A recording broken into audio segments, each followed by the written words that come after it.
As always, I will begin by lighting a candle to cast sacred space.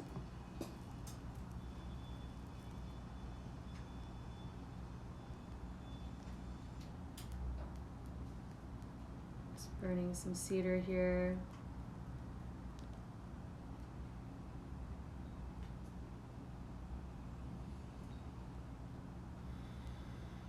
Just cleansing this space and my energy field so that I can speak today without any interference.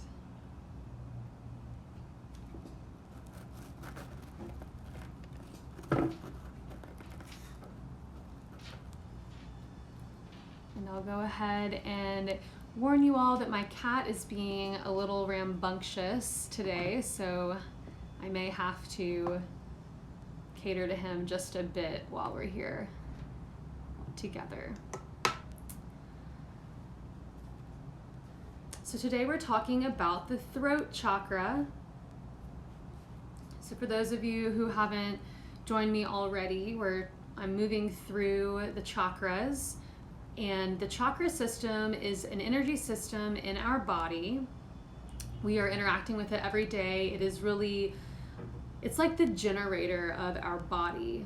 So when you walk past a generator in your house, you may hear that buzzing sound or feel that buzzing sound. That is really what is happening in our body. We are a vibration. We have different frequencies flowing through us, and the chakra system is interacting with these energies and really dictating our quality of life. So the other chakras I've already talked about, beginning with the root, the sacral, the solar plexus, and the heart chakra. And most of those videos are available on my YouTube page if you want to kind of revisit those topics. So we'll just dive into the throat chakra. This chakra in Sanskrit is called the Vishuddha chakra. Vishuddha, V-I-S-S-H. U-D-D-H-A, Vishuddha. Its color is blue. Its element is sound, of course. Our throat is where our voice is that we use. And the developmental stage of this chakra is between the ages of 7 and 12. So this is really where our personality begins to develop. We become much more independent. We begin to think for ourselves. So really when we're entering before we enter those years of adolescence, we're in this era of our life where we really begin asking questions. Maybe you can look back and you remember that you started questioning authority figures and narratives that you've been told. The anatomical connection with our throat chakra is, of course, our throat. Also our thyroid, the trachea, the neck vertebrae, so our cervical spine, our mouth and teeth and gums, the esophagus, the parathyroid, and the hypothalamus. So a few different glands, everything to do with our voice and our throat and our mouth. Okay, so if you're having any imbalances in those places, it could be a sign of a chakra imbalance. For example, I've known people, I knew one woman who has had a raspy voice pretty much always. I actually know a few different women like this, and they tend to be powerhouses, so maybe overusing their throat chakra, maybe taking advantage of their power in some way. That could be an imbalance. It's making their voice kind of go away. Also, like, think of someone who grinds their teeth or holds their jaw tight. Maybe they're holding back words that they want to say, or holding back things, or not expressing themselves, not advocating. So you can kind of see the imbalance go in either direction. And of course, what we're looking for is just this place of balance in between. So advocating for ourselves, but not pushing our ideas on someone else or pushing our wants and needs on someone else, but also just not allowing ourselves to be taken advantage of and not questioning. So we're finding this space between. So before we drop into the message of this chakra, let's do a little bit of breath work, a little bit of mindfulness, so that we can really feel and learn from that space. So if you're sitting, just sit up nice and tall, close your eyes. Let's take a cleansing breath together, out through the mouth, in through your nose, and a big exhale. Again, inhale. Big exhale. One more inhale. Big exhale. And then seal your lips, breathe in and out through the nose.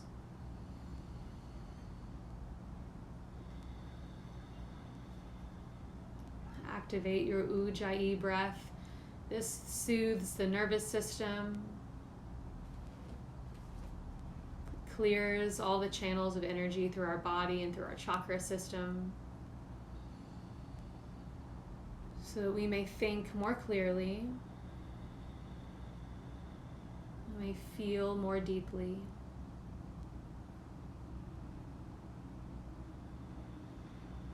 And then bring your awareness to your throat. And imagine that here in the center of your throat is a blue lotus flower blossoming open. And imagine that this lotus flower is glowing, it's illuminated with blue light. And as you breathe into your throat chakra, you feel the warmth of this light, expanding, illuminating the space.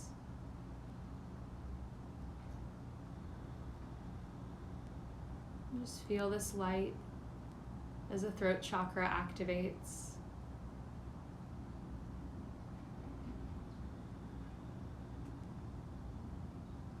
And reach your hands up and over your head so the palms touch. And then draw your hands to your heart center, to Anjali Mudra. Let's sing the sound of Om together to activate our throat chakra and to remind us that we are all one, we are all connected. May we use our voices together. Inhale.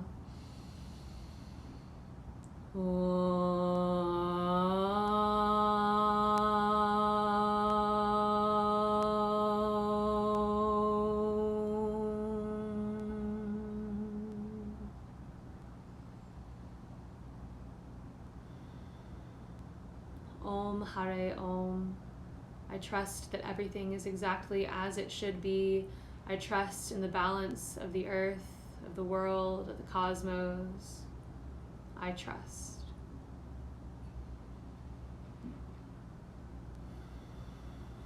Okay. So, the message today of the throat chakra is alignment. Alignment. What am I in alignment with?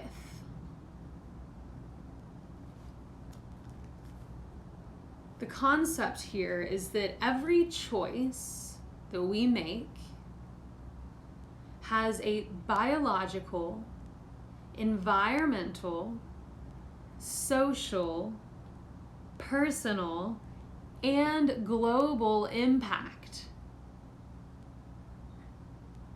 A global consequence. Every action. So knowing that and understanding that, we must determine or understand what it is that we are in alignment with. Okay, because we are contributing to the collective, to the whole. We've talked about this a lot already. So what are you contributing, and where are you contributing from? Where are you acting from? What are you driven by?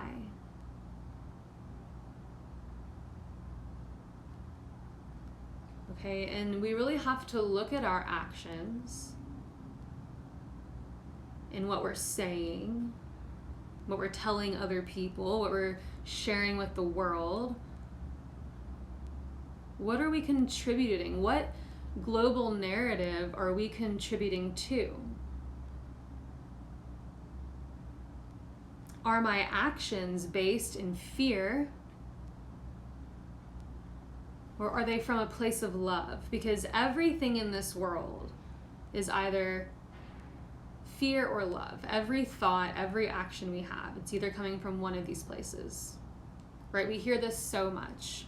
The ego and the soul, or which wolf are you going to feed? These concepts, these dualities that exist in our world that don't have to exist, but right now they do. So where are we acting and speaking from? What are our values? Right? We have to really be clear about what our values are, what we deem important, what we have faith in. Because what we have faith in, we share our power with. And I'll come back to that.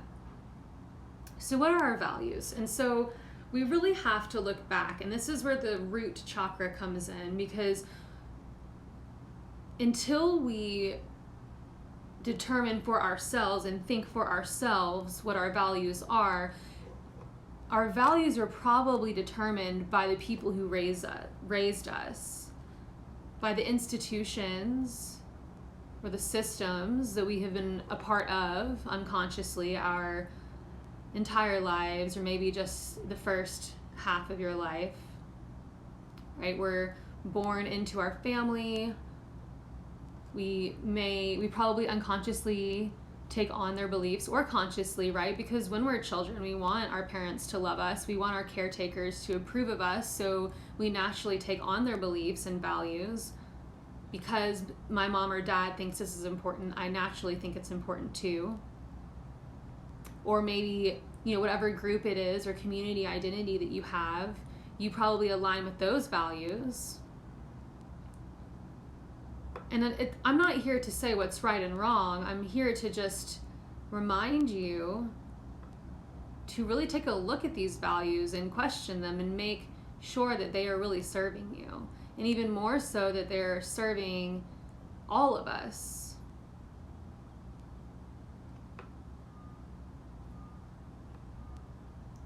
So, what are our values? And if you're unsure of what your values are or what you want them to be, look towards literature or communities that when you watch them or feel them out, they call to you. You feel connected to these values. So for me, I love the 8 limbs of yoga. I love the yamas and the niyamas. I think that they're a great kind of just list of things that are important.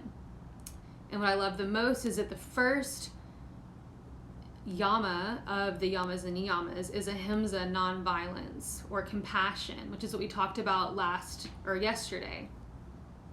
So am I acting from a place of compassion? Right? That's what I ask myself. That is the first question I ask myself when it comes to anything. Is this choice promoting violence in any way?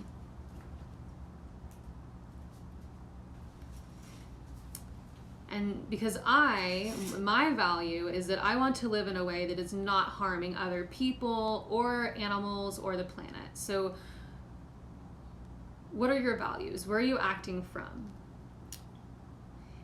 And that being said, the biggest piece of the throat chakra, which I think is the most difficult piece for us to swallow, which is no pun intended here, is that we have to align our will with the will of the greater good, or with God's will. All right, this is the fundamental principle of the throat chakra. What are my actions rooted in? Am I living from a place of self-will? Am I living from a place of self, where I'm only thinking about what I need and what I want, my dreams and my goals, and what's mine. These are the only things that I'm concerning myself with. Or am I acting and creating within what's best for everyone? Am I contributing in a way that is meaningful? And this is where the act of surrender really comes in. Being willing to surrender what we think we know, what we think is right. Being willing to surrender that. Being willing to be wrong.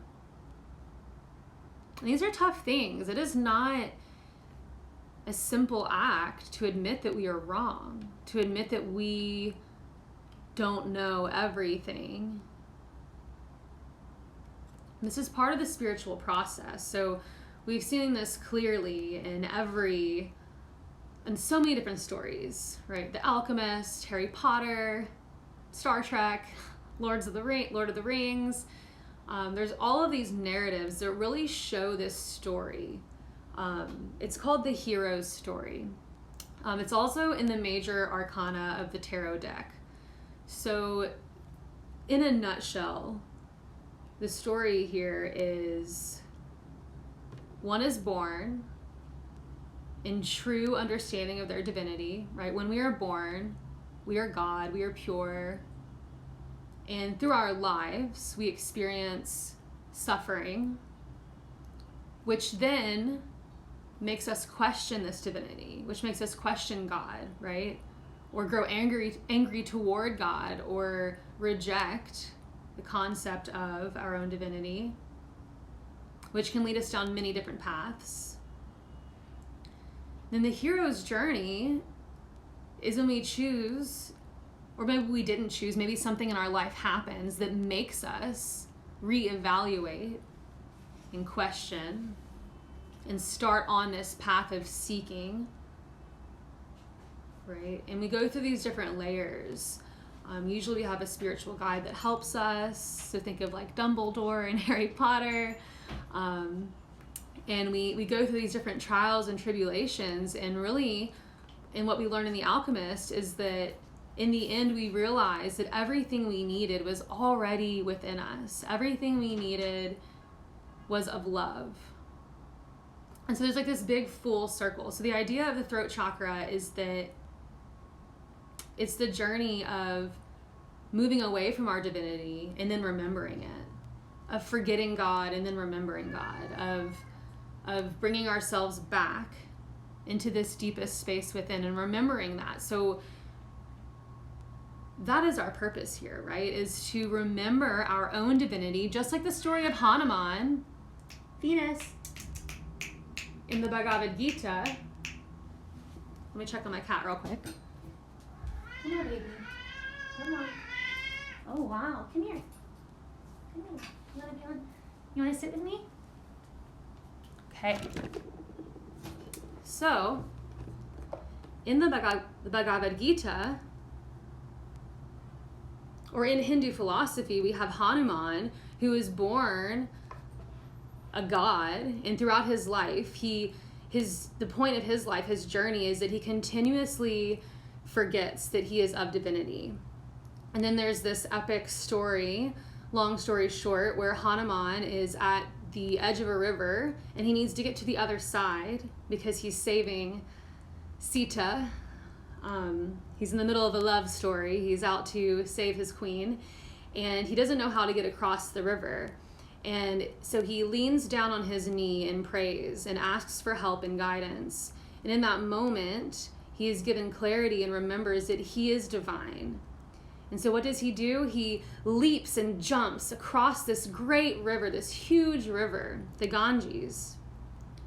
And when he jumps up into the air, this is where the Hanuman asana, the splits, comes from.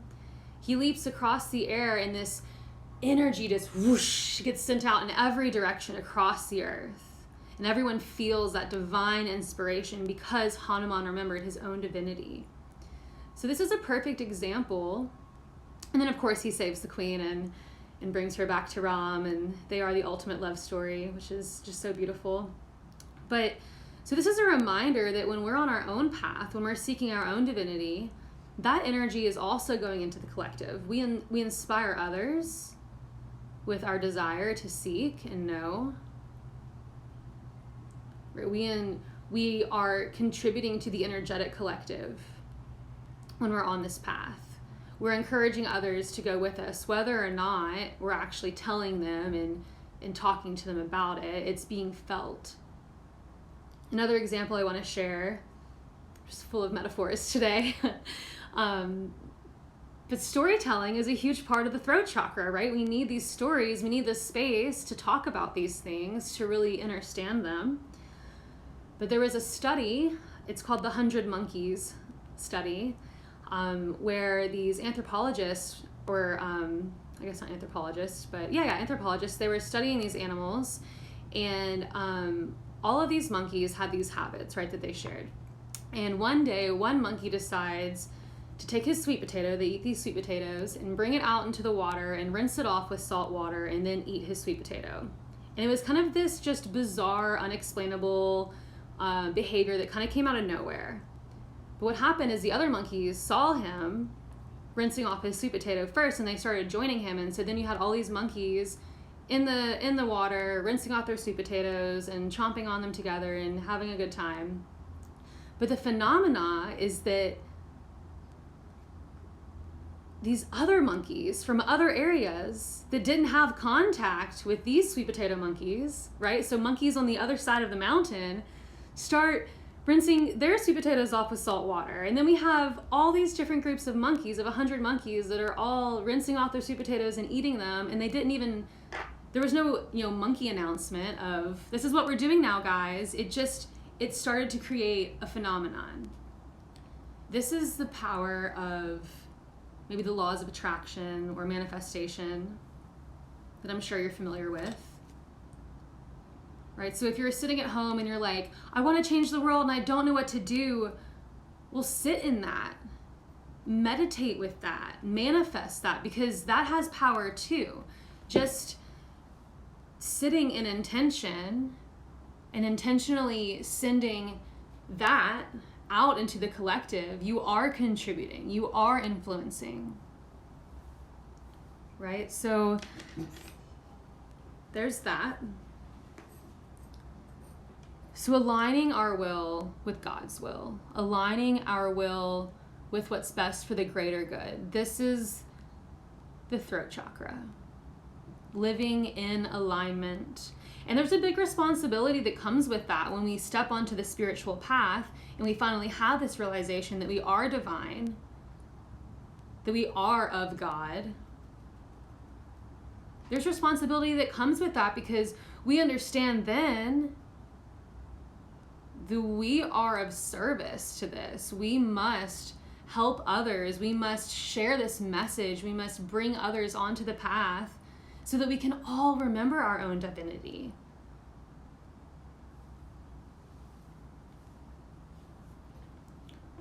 So with this, though, how do we do that? How do we contribute and share and guide others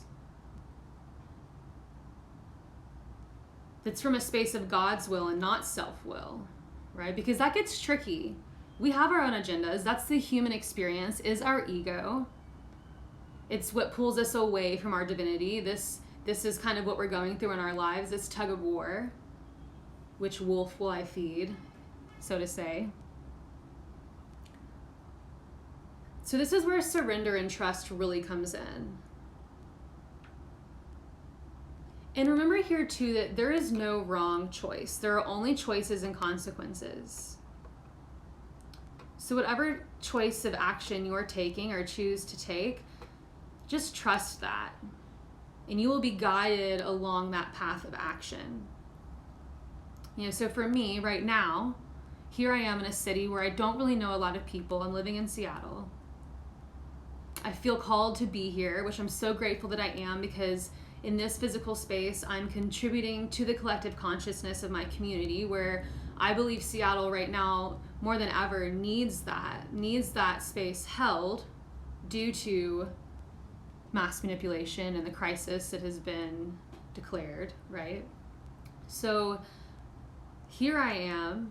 I have to trust this process.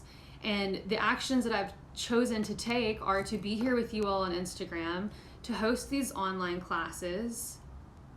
I don't know what the end goal looks like.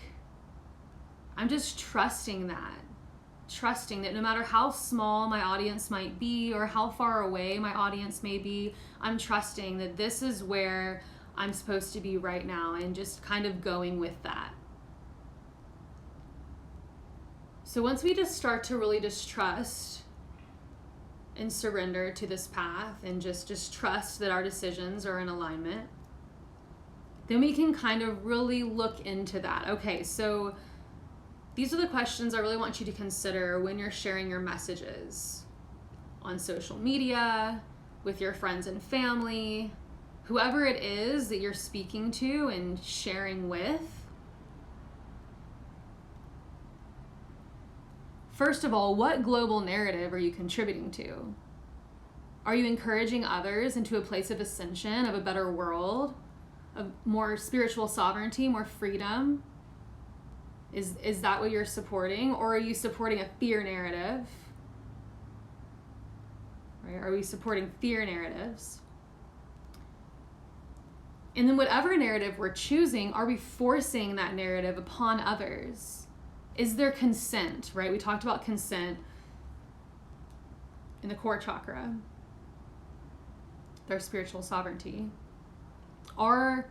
Is whoever I'm talking to consenting to this information? And then how am I delivering it? Am I being forceful? Am I using fear as a tactic? Am I manipulating, right? Like, how can I share this information without forcing it on someone?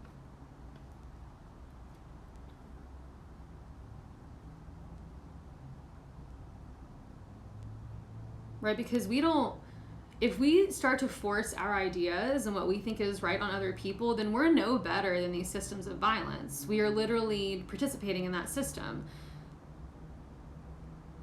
That's the catch with spirituality. This is what sets spirituality apart from any religious group or idea, is that the spiritual path is an individual path that each of us have to take. Spirituality holds us accountable. Right? We have to look at ourselves from a place of self-actualization. We have to be willing to be wrong. We have to be willing to relearn, to empty our cups so that we can receive more.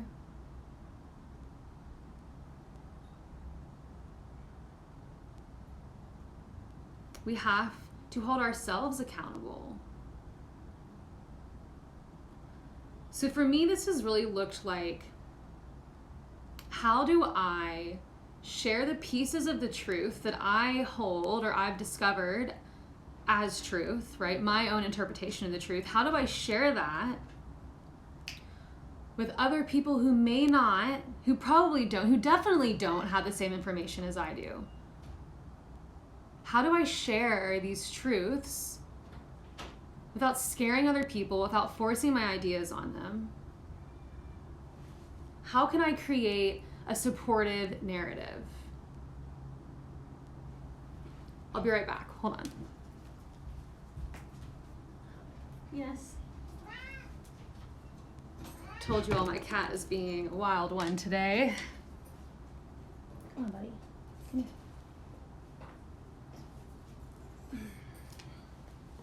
So, revisiting. Am I living in alignment? Am I acting from a place of self-will or God's will? Am I acting in a way that's best for me, or am I contributing to the collective? These are the questions of the throat chakra. How will we use our power? How will we use our voices? Will we be a system of support? Or will we contribute to the fear narrative? And then revisiting what it is that we have faith in. Because what we have faith in, we share our power with. So consider that. What is it that you have faith in your life? Do you have faith in God? In government? in karma, in yoga? What is it? What do you have faith in?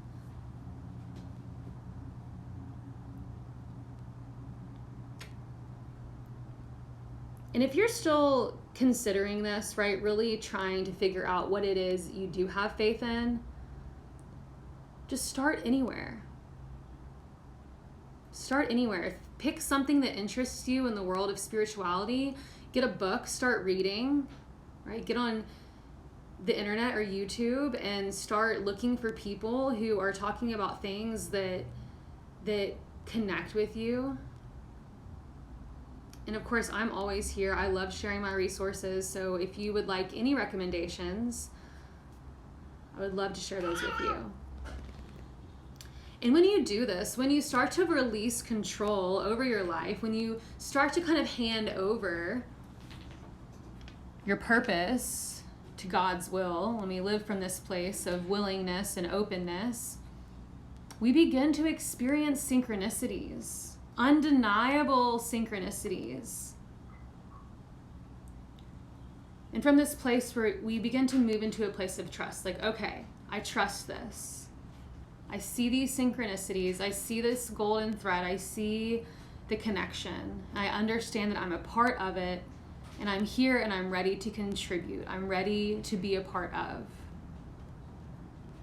And from this space, from the throat chakra of aligning our will with God's will or spirit or the collective, then we ascend up into our higher chakras of spiritual awakening, of really receiving messages, of really opening ourselves up to spirit, which is what we'll start talking about tomorrow.